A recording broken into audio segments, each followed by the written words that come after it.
एक समय था जब भारत सिर्फ एक देश नहीं, एक रहस्य था। यहाँ इतिहास किताबों में नहीं लिखा गया था, यह मिट्टी में दफन था, नदियों के किनारे सो रहा था और पत्थरों पर खामोशी से उकेरा गया था।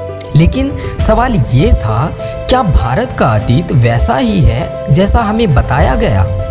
खोज की शुरुआत 19वीं शताब्दी। कुछ विदेशी और भारतीय विद्वान भारत की धरती पर आए। उन्हें लगा यहाँ सिर्फ मंदिर हैं, कथाएं हैं और मिथक हैं। लेकिन जैसे ही खुदाई शुरू हुई, मिट्टी ने बोलना शुरू किया। ईंटें निकली, सड़कें निकली, नालियाँ निकली और दुनिया चौंक गई। सिंधु घाटी सभ्यता, इतिहास की पहली चुनौती।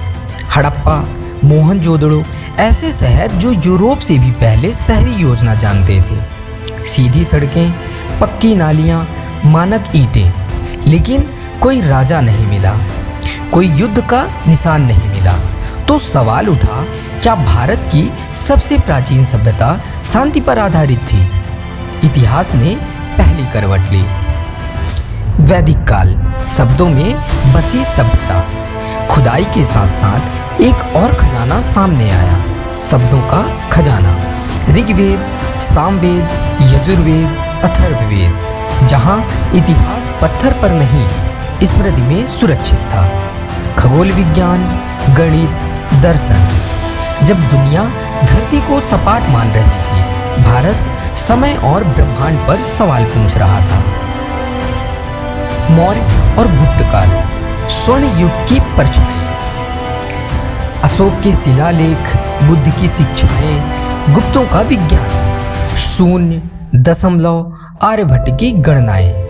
लेकिन यह सब सदियों तक दबा रहा, क्योंकि इतिहास हमेशा वही नहीं लिखता जो हुआ, बल्कि वही जो बच गया। औपनिवेशिक दौर, इतिहास का पुनर्लेखन। जब अंग्रेज आए, उन्होंने इतिहास को मापा अपने पैमाने से।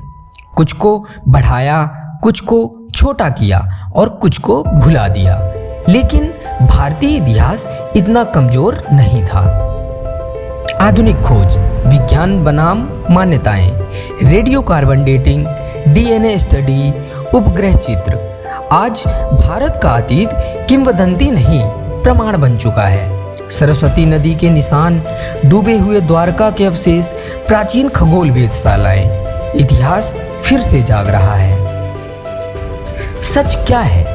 भारत का इतिहास ना पूरी तरह मिथक है, ना पूरी तरह किताब।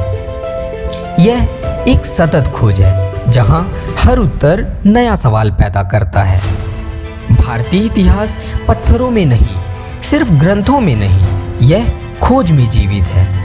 और जब तक सवाल पूछे जाते रहेंगे, भारत का इतिहास खुद को दोहराता नहीं, खोलता रहेगा।